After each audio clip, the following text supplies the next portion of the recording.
Okay, I guess we'll just wait a bit to see who joins in. But welcome, everyone. I'm so excited about the live this evening.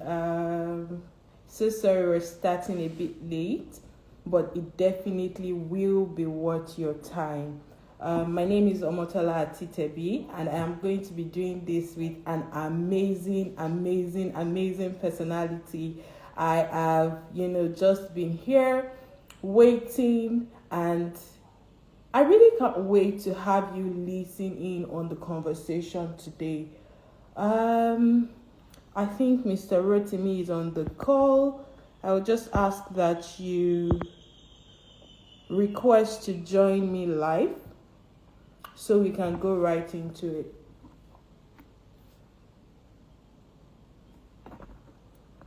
Good evening, Ibukun. Good evening, Layefa. Thank you for joining.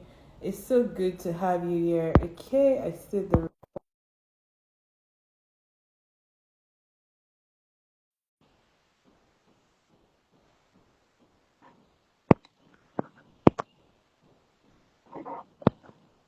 Okay, I've accepted the request. Let's see.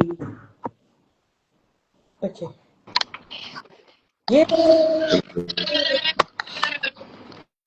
Good to have you here. Good evening. Thank you for having me. Please. Can you hear me? I hope you can hear me. Now I can. Now I can. Fantastic. It's good to see you. I was telling them earlier that if they know who Mr. Rotimi is and how busy, then they'll join me in clapping to say thank you for joining us here. Mr. Rotimi is the Chief Executive Officer of Masters Limited, but right at the top of that is that he is a developmental strategist. And what that means is it works with people, organizations, and even governments to help them build strategy that helps them grow. And that's why he's the perfect person to just have this conversation with. By the reason of the work that he does, he's interacted a lot and worked a lot with schools, teachers, and just organizations that deal a lot with young people. I still remember your work with gemstones. I remember your work with, all the spelling.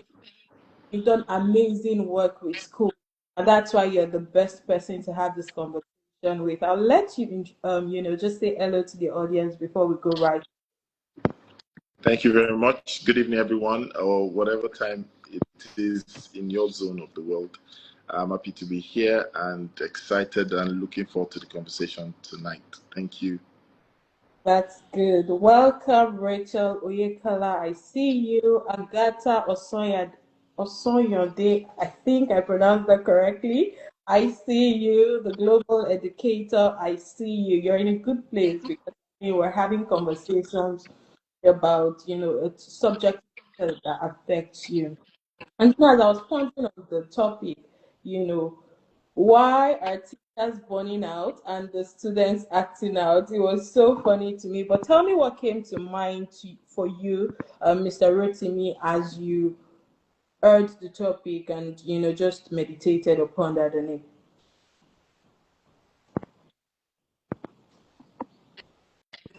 Thank you very much.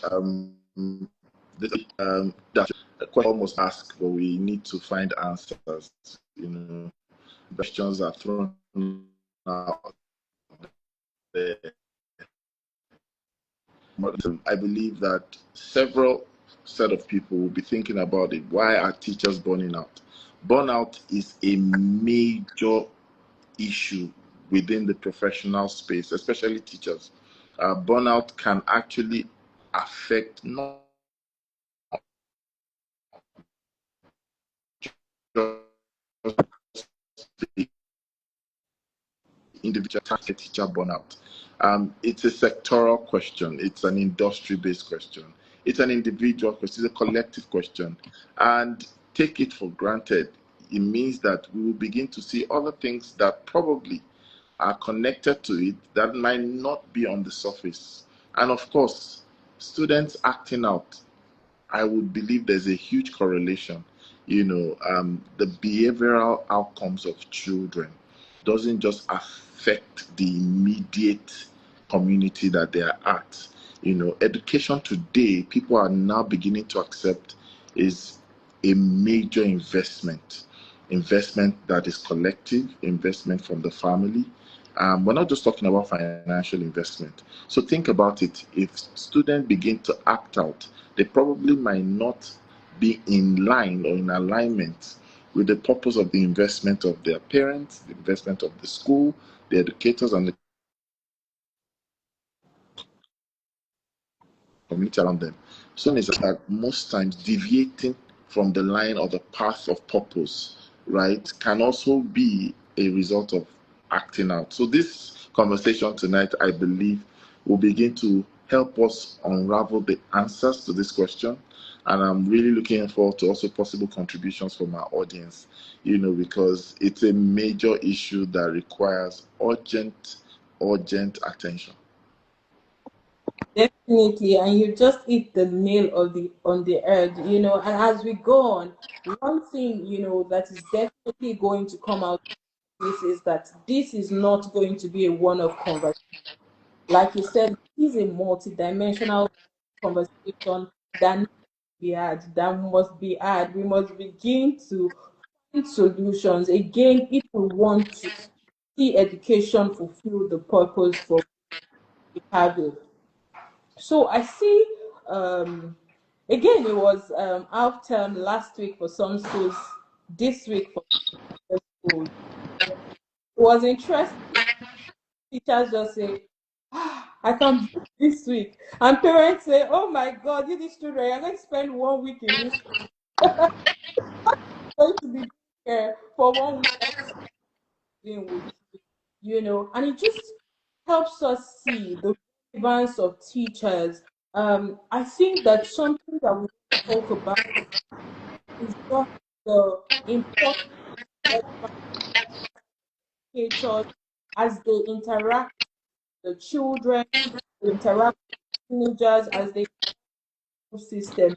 Tell me a little bit about what you direction work school where teachers feel like I'm doing but am I being appreciated for the work? Is this work important? Oh, this teacher who is listening to them and wondering, is my role as a teacher actually as important as they say? Thank you. That's a very good question, and I'm sure the question has sub other questions inside of it. Uh, So you always have this question come up in the minds of educators, educational professionals who are asking, am I really valued? Is my work appreciated? The truth of the matter is that if, let's say, we're talking about teachers are integral component of the value chain in education, right? They drive the service delivery or even the service promise of a school. So the question is not saying are they important. The truth about it is that they are important. In fact, part of the problems that plague the sector, right, brings us back to realize the importance of teachers. You cannot talk about the problems plaguing the education sector or even the school industry and not see how important teachers are. The only challenge might be, is there a culture that intentionally helps them to feel valued? It's one thing that you have it at the back of your mind. I know, I agree, teachers are important. But there's a popular statement that people don't care how much you know until they know how much you care. So if teachers don't feel appreciated, then of course that question will come up, that am I really valuable in the scheme of things?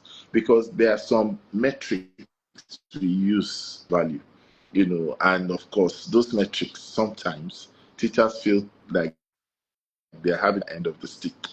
Maybe it's in terms of reward, in terms of monetary compensation, or even the quality of remuneration and the likes. But in the first instance, why should teachers say are they valued? I think that it's a twin approach we should take. Number one, if a teacher is not aware, if a teacher is not skilled enough, if a teacher is not too, in other words, your knowledge of who you are, your value that you bring to the table, the skilling that you have, and the tools that you've become, all these are immediate parameters that question your worth, first as an educator, and then secondly to the school. And when you think about it, all you need to look at is, are there teachers who really know they have value? Yes. Value most times is actually perceived when there's exchange for that value. And like they popularly say in the development space, if people know better, they begin to do better.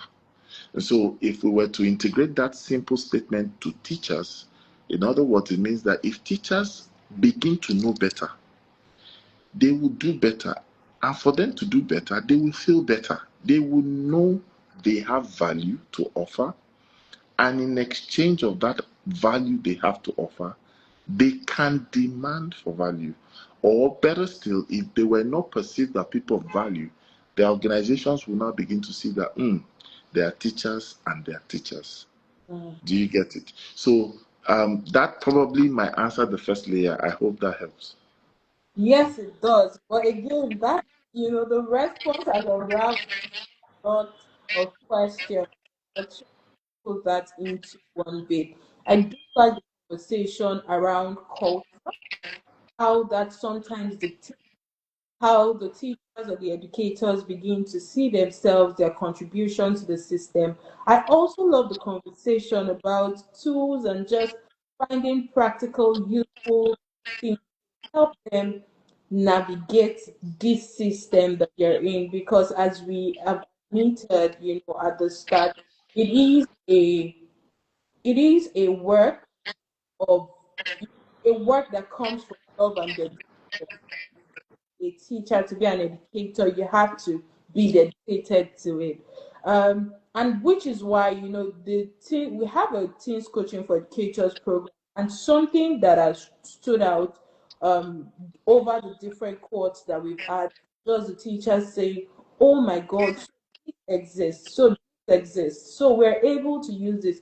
And you find that it translates to better relationships with themselves as human beings, amongst their colleagues, and even with the students who were saying and acting out. They're beginning to see from different dimensions what acting out actually looks like and how they can handle some of those standards without the usual suspect. Excel. I have a very big problem with that.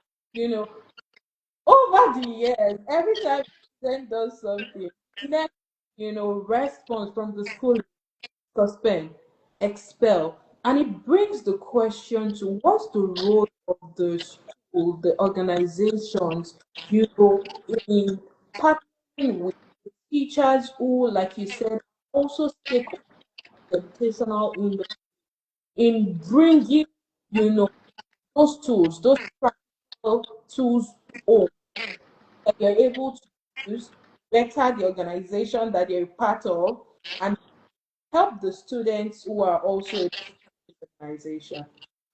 Thank you very much. I believe that the school's responsibility should always align with the school's goal.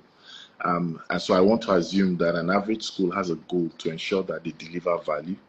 Their goal will be to ensure that they are able to provide service that actually aligns with expectations of their clients, which will be the parents. And based on that, the school must see it as a responsibility that they need to, take on, where the people in their employment, like the teachers or the educators, sometimes we use this word interchangeably, they need to understand as a school they are meant to play the role of an enabler. When you say a school, you could be talking about the school leadership, the school management, the school ownership, or whatever you want to address. But the school has to understand that it's the school's duty to enable its educators, enable its workforce to be able to deliver on their promise as a school.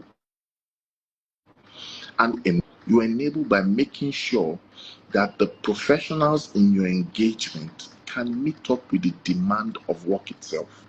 It's just like thinking about bringing someone to work in your house, but you don't understand that there's a gap between what you're expecting them to do, not just their readiness to work. So a lot of people who apply for jobs in schools as teachers, of course they're ready to work. To a large extent, they are qualified to work. But the fact that they are coming in contact with different children, coming in contact with different nations, as some of us would like to call it, it means that handling those children, interacting with those children, requires a bit of enablement. Tools gotten through training, through coaching, they don't just work, but they deliver on the school's promise. You understand? And everybody has agreed that it's like we're experiencing different eras when it comes to children, when it comes to teenagers. And because of this conscious change, it would not be enough to have subject mastery for the teachers, right? There has to be a bit of relational mastery. There has to be a bit of intelligence beyond the curricular expectation, right? And sometimes, because this capacity is not gotten from mainstream, it's not gotten from teacher training college, the school must see that they enable their people to come in contact or intersections with experts who already have taken that as their duty, or who have proven track record, or who have solution that can meet that gap that exists. And whenever a school, in terms of leadership, ownership, or management, can recognize that, then theirs is to bring their workforce, bring their teachers, bring the people who interact with the children into such connection or intervention, so that enablement comes in. So a teacher is knowledgeable, but is also enabled. When there's knowledge that meets enablement, guess what happens? The people become equipped. It is when the teachers are better equipped, then they are empowered to do their work, not just nominally, but in an excellent version. So that's why sometimes people see different results. Two schools, yes. Same type of students, yes. Same job expectation, yes. Different results. Maybe behind the scene is that one's workforce is more enabled than the other. So that's what I believe that's the responsibility or the role that a school must play. And it's not something that they do one off, because you don't have one off children. If, as long as you permit me to use the word, as long as you open shop every term, every session, you are not having a one off student. So it should also become a continuous thing. Wow, wow, wow. I mean, so many gems. I literally am, just like I had to go over this life again and just take notes. But I really, I did find the conversation where you were talking about the fact that the school, beyond employing teachers who are capable, who are responsible enough, who are educated enough, to fill those roles, are also enabling them to fill those roles. Something I find, which you actually beautifully helped me segue into as you wrapped up, that response was the conversation about the fact that students are not just one of. But then school management argue and say teachers are also not one of. Educators are not one of. So I'm telling these people that they are leaving. What am I going to do? How can I continue to provide an enabling environment, continue to equip these people, but they're leaving? How can we help the schools see that beyond the teachers leaving, beyond them being seasonal, is also the importance of actually doing it, regardless of the fact that, teachers come and go? Thank you very much. That's a very important question. Number one, it must be clear at the back of our minds whether educational outfit or even if you run an average enterprise, it must be clear at the back of your mind that training must never be seen in isolation. The moment you treat training in isolation, for example, then it becomes a cost item. And sometimes, let's understand this, the higher the quality in training, the higher the cost. Quality always costs, right? It will cost you something. That's the truth about it. It's a bitter pill to swallow, but it is the truth. So, but when you now merge training or development or equipping or sometimes coaching with other things, then you are not leaving it in isolation. Because you find out that when a school wants to save money, they want to save costs. Guess where they go for first? It's training. What are we doing? What are we training? I So, beg, I beg, I beg, But because it's an isolated item. But when you think about it, if you factor that you want to keep the level of attrition low, you don't want people to leave. You want to look at development. You want to see freshness and newness. You want to promote a culture of innovation. You want to accelerate development. You want to drive a high culture of performance in your team. Then you will find out that if you tick the boxes, one way or the other, training will surface that, hey, part of the thing that we need to do to get what we need to have is that our people need to be engaged. Engaged how? Through one way or the other. Training will show up, coaching will show up. Oh, our people need to be inspired or equipped. Inspired and equipped how? Training will show up or coaching will show up. Oh, our people need to be inspired and motivated. Inspired and motivated how? You find out that one way or the other, training will, it might come in different titles. You might call it team bonding, you might call it team building, you might call it continuous performance development, you might call it retreat, you can call it school summit, you can call it whatever, but it is an intervention, right? And that intervention is an instrumentality to sustain either operation or to optimize culture or to boost performance. At the end of the day, you find out that training is an integral part, right, of cementing your workforce in alignment with your vision. So you should never treat training in isolation. It's meant to be together. And so when schools understand that, guess what? They will much more rather create it as a and negotiate a value, because at the end of the day, your brand is known by the transformation that it delivers, not by the name it calls itself. There are many schools with beautiful name, but with poor outcome, and sometimes they are rushing and looking for how to attract people. But if you have a school whose result speaks for itself, which means that the people are so empowered and equipped. Now, some people say, well, I'm not training my people and I'm getting results. Well, your people's equipping, somebody was responsible for training. That person built them. You are now benefiting from that person's seed. It's now in fruit form. But take care of this. If you find out that you have a wonderful workforce that had been trained, you now refuse to train them so that you can draw down the value. It is a time bomb waiting to explode, because very soon, because they were either self-trained or trained by another, they will gravitate towards a place where their self-training would take them to, or their desire to improve on their training will take them. Why? Because you might be the best school. The only thing is you don't develop them. So they can say, you know what, in this school, I enjoyed the benefits, but this school never grew me.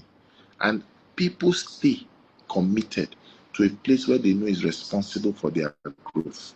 So at least to some level, to some extent, schools must be able to boast that, you see, part of this person's growth percentile, we were responsible. Part of this person's exposure, we were a part of it. But if all that you do is to pay them 30 days, make a pay, that's completion of contract now. I teach, I pay. You know that kind of thing. I teach, I earn. That means the school has not done anything else. The rest is rice, chicken, Christmas party, all those things. Those things don't stay long in the memory. They don't even appear on your CV. You cannot say you have a CV of, I have a CV and they say, what's your skill? ability to eat buffet, ability to eat puff puff, ability to eat small chops. No, it has to translate and transcend beyond that. Wow. I against gems.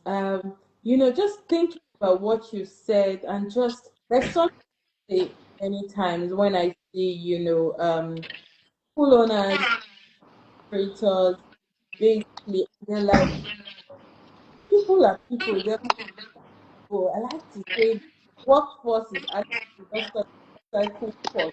Everybody, we're picking from a pot and dropping, back into the pot because think about it, the people who currently work for you right now are coming from somewhere and they're going to go somewhere tomorrow. So don't because of that withhold the values from them. I also like to think about it like this when schools say, oh, we're not training this, the teachers are the teachers and school. And I like to say, when a teacher, for example, does something that brings reputational damage to a school, what in the we don't see the teacher's name. We don't remember the teacher's name. What we remember is the name of your school, in the headline.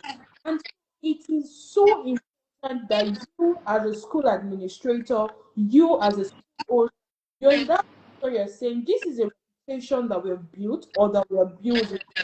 And this is one thing that we need to do to protect and preserve that reputation that we have built over time. Because teacher takes responsibility for your damage. You are responsible, the name that they have spent money building.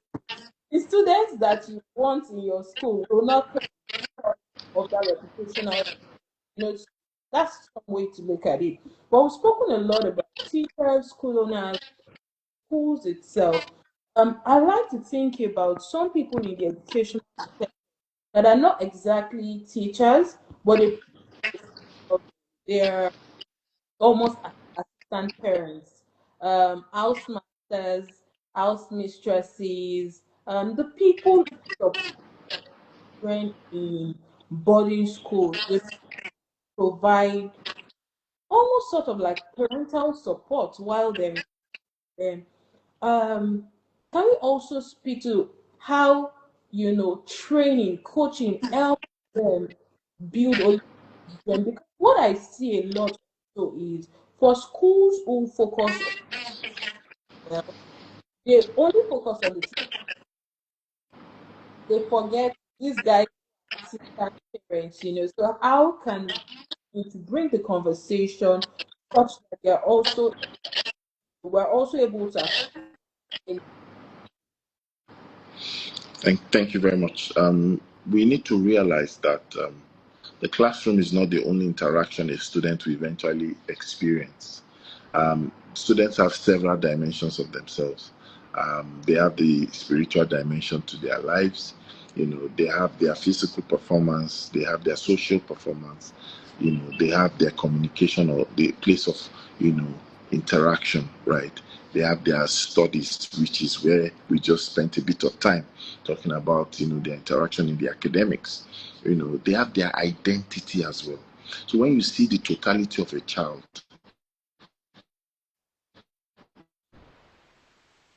it will not be complete. It just be math, English, and the likes. Every child has an identity, and that identity can either be built or eroded as they interact and as they grow. And so we must realize that caregivers, educators, people who are responsible for students and children, especially as they grow more self-aware, get into their teenage years, some of them even in boarding houses, house masters, people in charge of pastoral care, anyone who's responsible, even in faith-based institution, people who work directly, interact, engage, are in charge of these children. They need to be equipped with the consciousness that a child is more than one dimensional in nature. And the equipping should permeate all the other sides, because a complete child means that you've actually addressed the complete cycle or the complete dimension of the child. Unfortunately, people don't realize that it would be wrong outsourcing where you only leave it to one whose domain of expertise is academics or curricular. So if at all you still want to make the teacher Superman or the housemaster Superman, then we must make them have other exposure, other equipping of the different dimensions of what makes a child.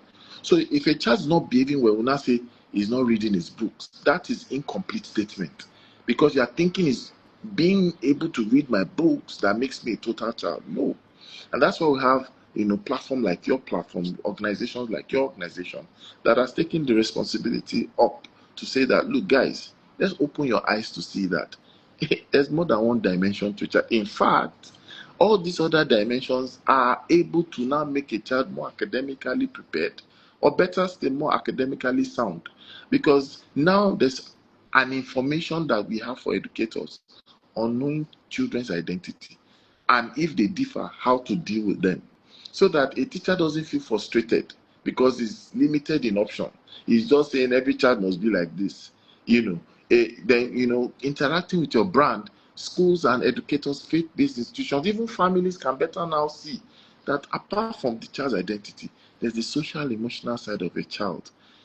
How do you work with children as they grow? How do you deal with them in their differences? How do you harness the best of their giftings? How do you position them for both natural excellence? How do you ensure that these children navigate social vices? All these things require people like you.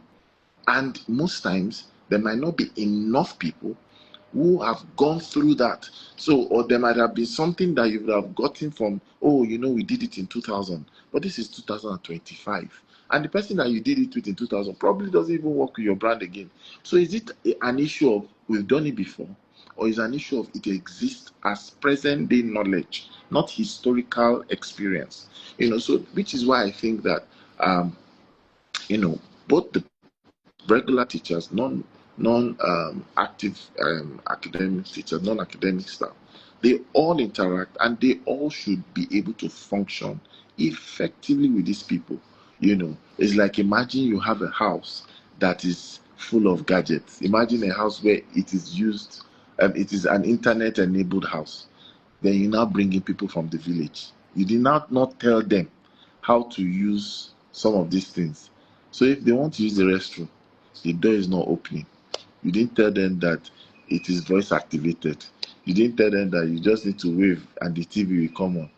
You know what will happen at the end of the day? They are staying in your house. As you can see, I am laughing. They are staying in your house will feel like they were tortured. Why? Because they were not enabled. There was nothing wrong with the house. It's just that the people in the house didn't have the enablement to enjoy the house. So some of us have turned out wrong output in the children we deal with. Not because the children are sent from hell, it's just because we are not equipped and enabled. And this is time that schools should not have any excuse anymore. It is a must if you're a school to enable your workforce. We must begin to treat training and coaching as something that goes beyond the box, actually making sure that it is a custom and a culture, and that we're doing it for our people or the growth. And that illustration that you shared about bringing someone to your uh, into your home and expecting them without coaching makes a lot of sense, because as you described the scenario, I was just laughing because I could see the frustration on the path of the person who is supposed to take care of the house, the house manager. And I could also see the frustration on the part of the homeowner who is, how can you not just do this? How can you not just do that? Meanwhile, we're missing one basic element, and that element actually could be the solution to the problem and the frustration that the two of them are. So when I think about, teachers burning out, students acting out, that's it. It's that the both sides are frustrated because there just is not enough. There just is not enough for people to use as tools to be able to help teachers navigate, the session.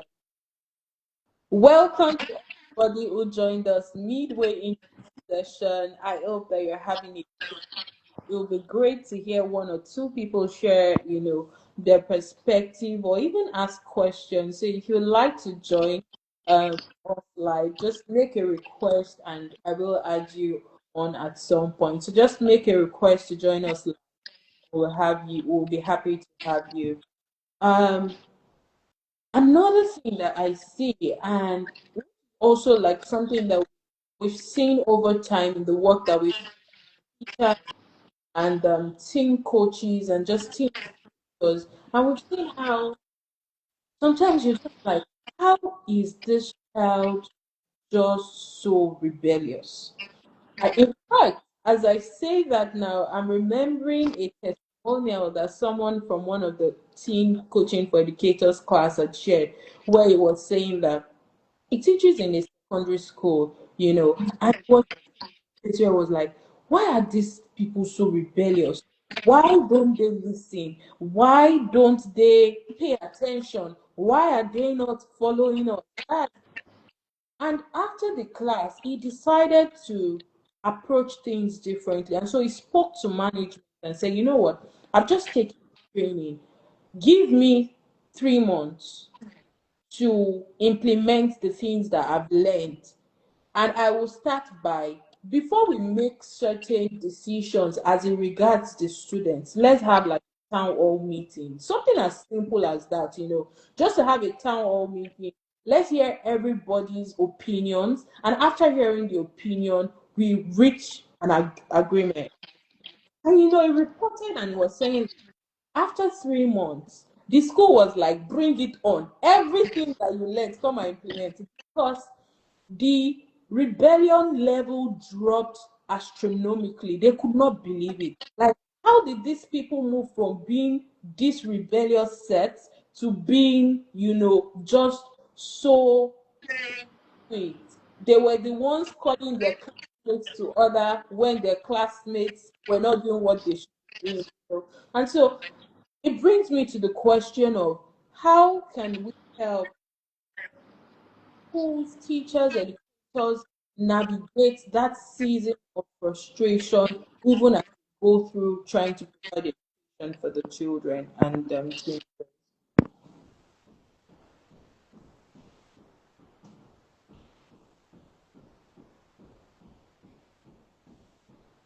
Define, a different atmosphere, a different outcome in the school.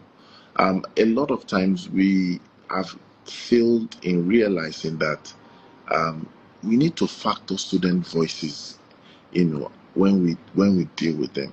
And so sometimes rebellion is their own way of expressing we want to be heard, and that's the skillfulness we learn when we go for some trainings where realizing that it's not all misdemeanor that is totally seen as just, oh, bad behavior, bad this. Sometimes it's communication. That, okay, you don't want to hear me, my speaking is not being heard. Maybe my behaving in this way will catch your attention. And we still misinterpret such. And sometimes it might be because we are having a school that lacks connection. We have every other thing, but we don't connect to the students. We don't connect to them emotionally. We look like we are totally alienated from their reality. And they can't understand us. And we don't understand them. And we fail to say, student, please let us understand you. We don't think that we need to study them the way we studied our courses. Students need to be studied.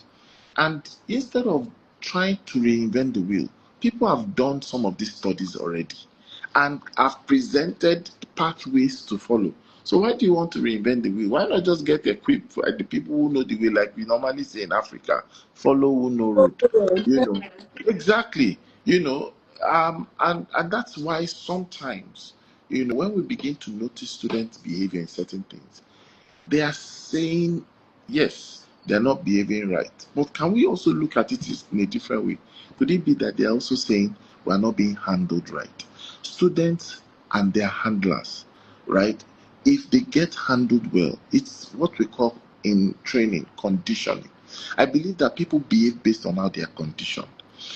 So while there might be one or two cases where sometimes, yes, there's need for behavioral intervention or behavioral management, but the truth about it is that we have poor conditioning when we engage students, and that sometimes causes them to test boundaries. Sometimes it causes them to break boundaries. We need to realize. I remember I was privileged to be in a conference, but I was just walking through the aisle where they had the breakout session. So I wasn't a speaker. I mentored someone who was speaking, so I wanted to watch. An interesting thing happened. I was listening into a conversation where some people were saying, "You don't understand. These children, the boys, they like girls too much. And they're saying the girls, they're looking for boys. Is this what they should be doing instead of them to face their book?" And somebody said something funny. He said, all these children, instead of facing their book, they are going on Facebook. And somebody played with words and says, the problem is not Facebook, right? The problem is that you people, you are not on Facebook. So, so if you're on Facebook, maybe the children will meet the people that are telling them to face their book. But you are not there, which means it's a total departure. There's a gap. Another set of people brought up the question that the truth is that why are we all acting like we never grew up? We're also one student. He said for his own situation, instead of us shouting and saying, don't go near a boy, don't go near a girl, we all know that that's not really our fear. Neither is it that we said anything meaningful, because are you saying that when they line up in the assembly, or when they sit beside each other, they are not near the opposite sex? So our communication is not that of one who is equipped. Do you understand? So when you get trained, you now know that it's not saying don't go near a girl. Probably maybe we need to take them consequences. We need to teach them relationship management. We need to teach them values. We need to teach them private parts and all those necessary things. We need to teach them safeguarding. Then we will not be shouting, don't go near a boy. Don't go, because that's a code. You understand? Unfortunately, they can't decode it. What do you mean I should not go near a boy? And you know how it is sometimes. The human behavior is funny. It's when you say you should not do something. That's when the interest is there. Imagine they put a book in front of you and say, don't tell you to get us to threaten, to scare, and to force us instead of species who are actually thinking, who are actually understanding for themselves why things are like that. And I know that when they come in contact with personalities, organizations who can now get them to see, look at our behavior, look weeping. They now begin to say, aha, just like that teacher you mentioned.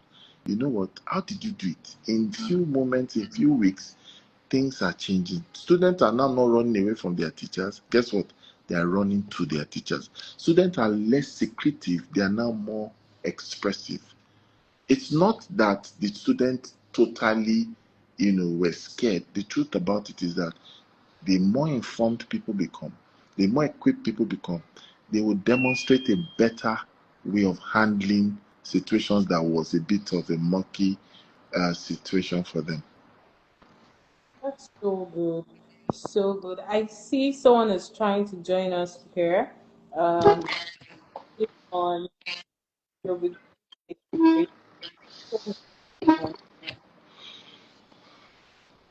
But while trying to join, um, I'm just thinking there's probably a parent on this call who's listening afterwards, and just like, this is missing link. This is what I have been talking about. This is why I've been having issues with my child's adult school. How can parents It's outside. It's heard? Hello, outside.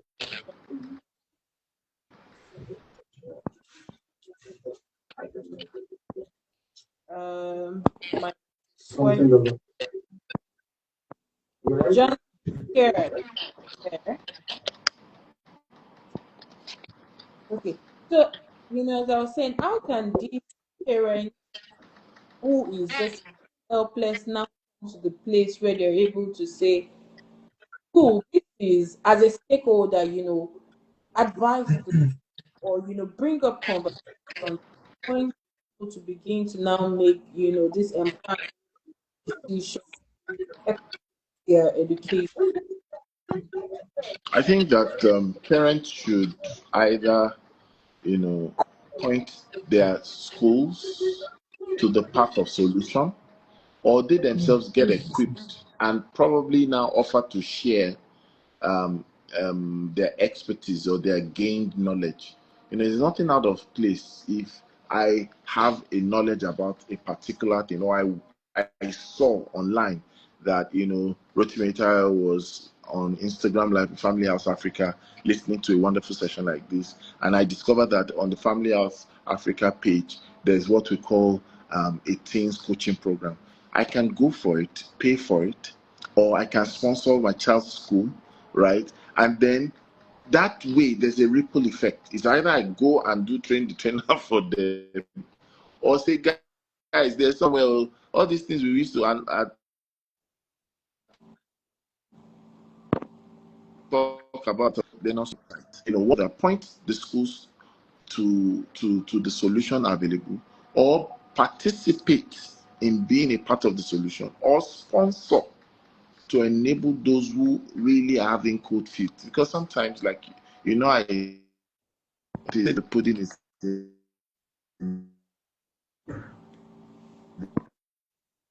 So if they get sponsored, they won't mind. So so yes. So if they get sponsored, there are many well-meaning Nigerians out there that might not even be direct parents of children that need this, but they've seen the importance that society is dependent on the quality of the products we churn out. Therefore, it's not out of place for an organization to say, you know what, I will partner with Family House Africa. I will partner with few people who are doing great stuff and say, you know what, I will give training vouchers. So I could sponsor 10 people every quarter, or maybe 20 people every year who will be on my name, on my bill. So, and there are many people who are also willing, but currently they might not be positioned to be able to. So they can actually pre-qualify, maybe go through a pre-qualification from Family House Africa and participate. The most important thing is whether you're doing it by yourself, for yourself, or you're doing it for people. We need many more people. The quality of the children and the quality of their lives, can be actually addressed early enough. It's easy to raise a child than to raise an adult. Absolutely, absolutely. Um, no one is safe until everyone is. That's the message. That's the If you're someone somewhere who's thinking, I love the educational sector, I am a product of certain schools, but I know that these schools that contributed so heavily to my life, to my current person as an adult, is unable to afford to take this program. Um, I want to sponsor. Please, would love to have your. Um, it's just been a very beautiful conversation. Just how we can bridge the gap, how we can make our teachers feel valued, feel equipped, feel empowered to go for activities that they have to go through as they teach, as they educate the next generation leaders, the next generation of people. We're constantly talking about the world is this, there's this are this, and alphas are this. Constantly, um, almost condemning them. But the question is, what are you doing to be a part of the change? Um, Another thing, to the last question that I asked is, I see a lot of many parents do not realize the power they have through the PTA infrastructure. That infrastructure exists to make sure that your voice is heard. And one of the ways that we advocate for better education, a well-rounded life for your child, Yeah. is child see helping your child's school see the importance of trainings like the teens coaching for educators by Family House Africa, to the betterment of the school, of quality of life teachers, of the quality of life of the children. I don't want to take too much of your time. I know that we could go on and on, but I'd like to get final words. What's your final word to that teacher who is burning out and just wondering, I don't understand what's going on. What would you like to see that person? Thank you very much. My final words would be that we need to see that teacher burnout is meant to be seen from a personal responsibility point of view.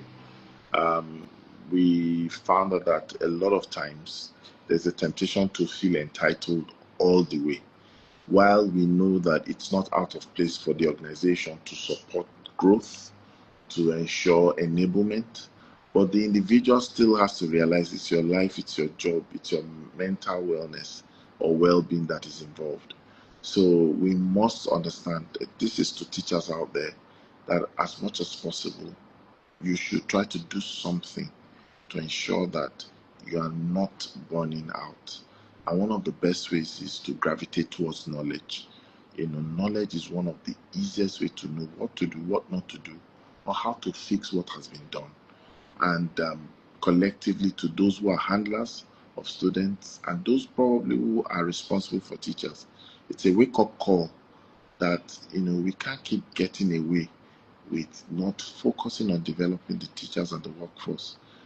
Whatever we need to do, whatever creativity we need to apply, let us design something that makes it possible that once people join us, we make them better than they were or than they are, where they were, sorry, when they joined us. And in return, it becomes reciprocal, where they themselves don't want to leave the organization worse off, but they want to make the organization better than they met it. Value begets value. Value proceeds to lead to value. So value should be the code of exchange from the beginning to the end. Wow. Such a full note to end the conversation. Thank you everyone who has joined us. Thank you to everyone who hit the follow button. I think some of us hit the follow button while we were. If you are not following us, if you enjoyed the conversation, love to hear more. You love to be part of. Please that we're talking about. Your heart beats for Gen Zs and Gen Alphas, and you're wondering how to provide support to be part of this development. Please follow us. Send messages. There is a number linked to the page. You can reach us at that number as well. Thank you so much, Mr. Rotimi, for joining us. It's been such a pleasure to have this conversation with you, and it's been such a knowledge discussed. I can't say enough. If I were in school now, I would sit with my pen in hand and just take notes because we've just giving off so much value. So thank you for your time. I'm really grateful for it, that you've had a long day and you need to go. Thank you everybody for joining us. Thank you. Thank you. Ubuntu, I as you are. Bye.